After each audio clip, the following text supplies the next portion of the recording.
the other side. And then I'm going to do the transporter. I'm going to do it. I'm going to take the extra time, and we're going to do it. The incredible explosion leads to terror in the transporter room. And remember our Face of Terror card. And then here we are again. So these are the two extras screaming. This is what it looks like without the special effects. Now, there is a Viewmaster slide of TMP. I'm remembering it now, and this was one of the slides where you see him do this. And the transporter room scene was kind of terrifying. I don't really know what role it played in this movie, except just to have a beat where something happens, because not a lot's going on in this movie. Pretty unnecessary. Oh, we need to kill the other Vulcan. So as if, what would prevent Spock from still showing up? Spock's on his way.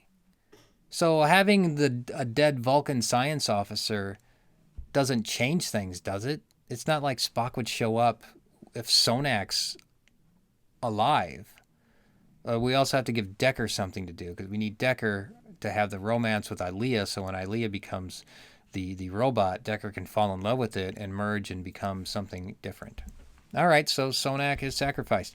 And this individual here, we never see in the movie, the Roddenberry novelization, has her as like Kirk's assistant / lover, because it's a Roddenberry novel.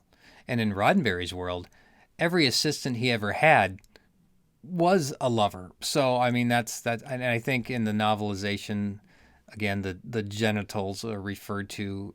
When it's just, that's a whole other thing. So there they are, ready to go bye-bye, and a quote from Nimoy on the back. And here's what the scene looks like to you and me as they slowly dissolve into the ether during the accident. And of course, it's Janice Rand at the transporter. She's, don't worry about it, Rand. It wasn't your fault. So let's talk about Janice Rand. So she's a transporter chief now, and, that takes a lot of work. She knows how to run the transporter. She would be the go-to person to run the transporter. But what does Kirk do when he gets there? He shoves her out of the way and acts like he can run the transporter any better. There's no reasoning for that at all. This is a transporter chief. If there's any person that is going to save these individuals, it's Janice Rand. Not like Admiral shoving his way in to see. Here's the problem with Kirk. He's not going to... He's just too much of a micromanager. He can't go into every situation and think he can fix things. He had nothing to do but watch.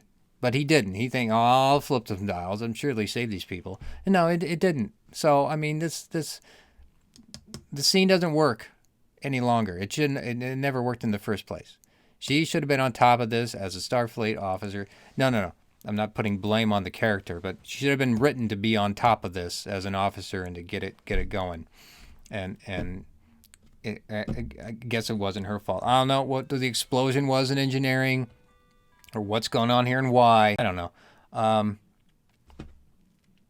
Where they find Janice Rand desperately trying to maintain the patterns.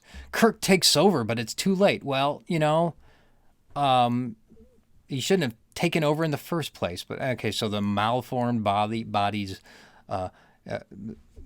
they scream, and then I never got this quote. Well, okay, I guess I see it when I see it, but I'm like, what we got back didn't live long, fortunately.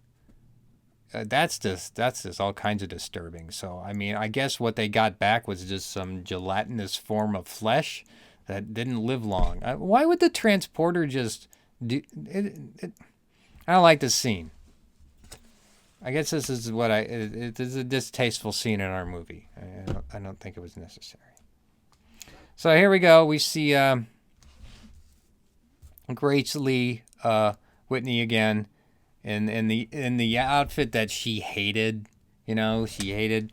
Again, I'm reading from the oral history. She totally hated that she couldn't do a lot of makeup and she was stuck in these outfits that no one liked. Hey, but she got in the movie. She came back, She had quite a life, many downs, a few ups. She's got an autobiography out there that you can read that I have upstairs. I'll get to it one of these days. But there we go. that is the transport accident. And then, of course, my beef is, after this scene, sorry, I was looking back to see what cards were next. After this scene, immediately, Kirk's like talking to Decker out in the hallway. How would Decker know what just happened? Maybe he knew that there was an accident. I can kind of see it, but it was just like, oh, well, these two are dead. We got to find another officer. How about you do it? And then they have their little, whatever you want to call it. Their little macho moment, and this one-upsmanship stuff, which takes us into the movie. All right, well, we're getting ready to do something in this movie. So next comes we got to meet in the big old room and see all the crew, and that'll take us back to some alien costumes. So look forward to that in our next edition of the TMP Project.